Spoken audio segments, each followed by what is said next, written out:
Olá, amados, sejam bem-vindos a mais um vídeo que vai abençoar muito a tua vida. E, aliás, esse vídeo está especial. Olha, o que Deus vai falar para você, o que Deus vai tocar o teu coração e te fazer entender. Então, assim, é imperdível. Então, olha, fique aí ligadinho, porque do início ao fim você vai ser muito edificado através desse vídeo, tá? Fica com a gente.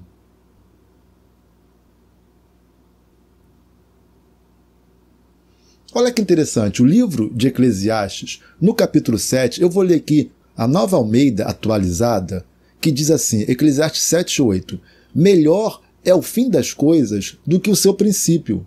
A paciência é melhor do que a arrogância.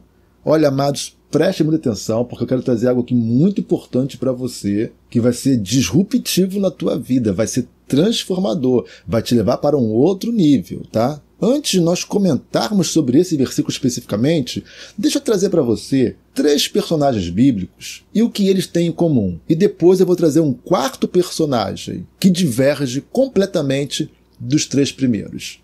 Quando você examina a vida de Abraão, qual a conclusão que você chega? Abraão andou com Deus, foi fiel a Deus, mas ficou ali sofrendo, entre aspas, né? Sofrendo a ausência do filho que ele tanto queria. Então, depois de 24, 25 anos, nasce Isaac. Então, ele caminha todo esse tempo com Deus sem ver o resultado, sem ver o sonho se realizando. E ele vai caminhando, peregrinando, mas não vê nada, ou melhor, não vê o que ele mais desejava acontecer na sua vida. Então, depois nasce Isaac, e Abraão ainda vai viver mais 100 anos, mais 75 anos depois que Isaac nasce. Um outro personagem que podemos pegar aqui é José, que é o bisneto, inclusive, de Abraão. José do Egito, José filho de Jacó. José é rejeitado por seus irmãos, vendido por eles como escravo, entra na terra do Egito como escravo. Então ele sofre muito, tanto pela rejeição de seus irmãos, a traição de seus irmãos por tê-lo vendido, como tornando-se escravo, tendo que viver como escravo numa terra estranha que era o Egito. Então, depois de tanto sofrer, tanto penar, ele se torna o grande governador da terra do Egito. Deus o honra. Então, ele se torna o homem mais importante do mundo da época. Nações foram salvas da fome, da morte pela fome, por causa da administração de José. Uau! Foi honrado e Deus o abençoou. Davi, lá na sua adolescência ainda, ele recebe a unção de rei e ele sofre toda a perseguição de Saul, sabendo que já havia sido escolhido por Deus e ungido o rei. Ele tem que ficar fugindo o tempo todo, perseguindo o tempo todo, até que finalmente chega o momento, e não foi com facilidade, né? Primeiro ele reina em Hebrom, depois ele vai reinar sobre todo Israel. Então chega o momento em que ele reina. Então, 3 personagens, só para exemplificar, poderíamos falar de outros, que no processo da sua vida, da sua caminhada com Deus, tiveram lutas, tiveram dificuldades, tiveram problemas, tiveram provações, tiveram que provar a sua fidelidade a Deus, tiveram que caminhar com Deus apesar de todas as dificuldades que eles enfrentaram, tiveram que andar com Deus para depois serem coroados, para depois vissem a glória de Deus se manifestando e os sonhos e desejos do coração deles se realizando segundo a vontade de Deus. Tremendo, né? Então vamos agora para o 4º personagem, que é antagônico, que difere completamente desses 3. Vamos falar de Sansão? E, amados, olha só, eu não estou lendo, não estou colocando um texto bíblico aí por causa do nosso tempo, senão não vai ter tempo. O nosso vídeo não é extenso, você sabe, é um vídeo curto, se propõe a fazer 7 minutos. Então vamos falar de Sansão. Mas você pode encontrar isso na Bíblia aí com facilidade. Vamos falar agora de Sansão? Sansão, ele nasce debaixo de um voto de Nazireu, consagrado a Deus, nasce com poder extraordinário. Quando o Espírito de Deus vinha sobre ele nos momentos necessários, uma força extraordinária, ele vai lutar com 1000 homens, 1000 filisteus, e ele consegue matar os 1000 inimigos, os 1000 filisteus, com uma queixada que ele encontra de um jumento. Uma força extraordinária. Ninguém conseguia derrotar Sansão. Sansão era imbatível. Há o episódio em que ele pega as portas da cidade, coloca aqui, né, sobre suas costas e leva lá para cima da montanha, do morro, coisa que jamais nenhum homem conseguiria fazer. Sua força era extraordinária. Então, Sansão, ele tem toda uma vida vitoriosa, com poder extraordinário. Ele era imbatível, tudo acontecia durante toda a sua vida. Qual a diferença? Você já viu aí, né? Os outros três, Abraão, José do Egito e Davi, tiveram que lutar, tiveram que vencer dificuldades enormes, depender de Deus, confiar em Deus para ver o resultado. Sansão não. Sansão desde sempre já via os resultados, já tinha um poder extraordinário, já fazia coisas extraordinárias. Em contrapartida, os três primeiros, Abraão, José e Davi, andaram com Deus. Mas Sansão, embora escolhido, consagrado, Sansão não andava com Deus. Você não vai encontrar nos textos sagrados Sansão preocupado com a vontade de Deus, temendo a Deus. Olha que contraste. Então, os três primeiros que nós falamos, Abraão, José e Davi, foram vitoriosos ao final de tudo. Sansão não. Sansão foi o contrário. Qual foi o fim de Sansão? Um fim prematuro, ainda muito jovem, com seus olhos vazados, arrancados, tornou-se cego. Os filisteus arrancaram seus olhos, vazaram seus olhos, acorrentado, sem nenhuma força, porque o seu voto de nazireado foi quebrado, então ele perdeu o poder extraordinário dele, se vê acorrentado.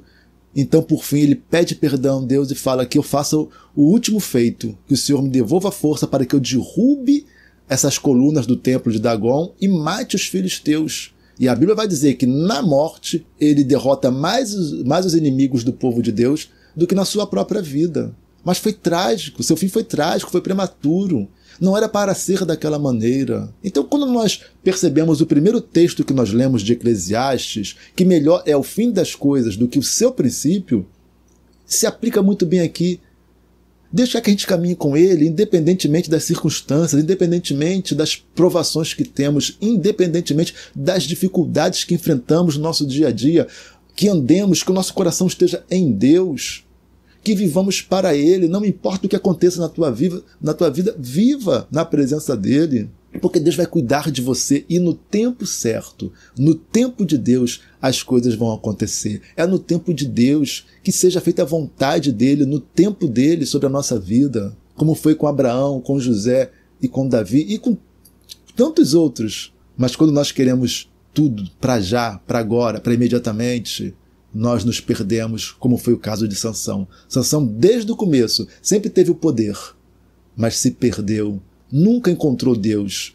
As adversidades, as privações nos colocam na rota de Deus, nos colocam na presença de Deus, nos fazem depender de Deus, nos faz ter experiências com Deus, que foi o que Deus fez. Deus tira o povo de Israel lá do Egito e os leva para o deserto, porque o deserto é lugar de depender de Deus. Deserto é lugar de ver, de ter experiências com Deus.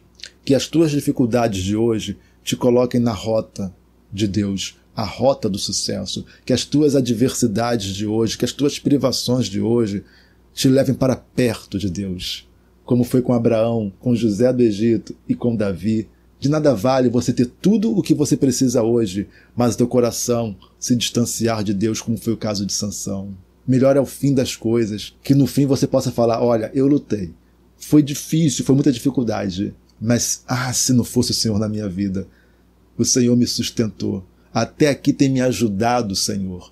Deus me sustentou até aqui. Glória a Deus por isso. Que você possa olhar para trás e falar, por fim, eu venci. Tomara que a tua vida não seja o fiasco como foi a vida de Sansão, que carregou todo o seu poder para a sepultura, não exerceu o seu ministério e teve que, como último ato de desespero, morrer para produzir algum fruto do seu ministério. Morrer para produzir alguma coisa. E foi vergonhoso. Melhor é o fim das coisas do que o seu princípio. A paciência é melhor do que a arrogância. Arrogância é quando você para de depender de Deus. É quando você fala, quer saber? Deus não tá nem aí para mim, eu também não quero saber, não. Não quero saber mais de Deus. É tornar-se arrogante, tornar-se independente. Achar que agora a vida é tua por você mesmo e cada um que lute. Não, Deus quer que sejamos pacientes nele. Humildes nele. Dependentes dele. E que seja feita a vontade dele na nossa vida. Em nome de Jesus, tá? Seja assim com você, em nome de Jesus. Posso ouvir um amém? Então deixa o teu amém aí também nos comentários, tá? Em nome de Jesus, tá? Deixa o teu gostei para esse vídeo também. Nos ajude aí deixando o teu like, deixando o gostei, deixando o joinha aí e ajude o nosso vídeo, esse vídeo a alcançar milhares de pessoas. Compartilha, inclusive, esse vídeo, vai lá, compartilha no WhatsApp, compartilha no Facebook, compartilha esse vídeo para outras pessoas, para que elas também sejam abençoadas. Se você não for inscrito, clica aí em inscrever-se. Isso, clica aí, vai valer muito a pena, tá? Deus te abençoe em nome de Jesus.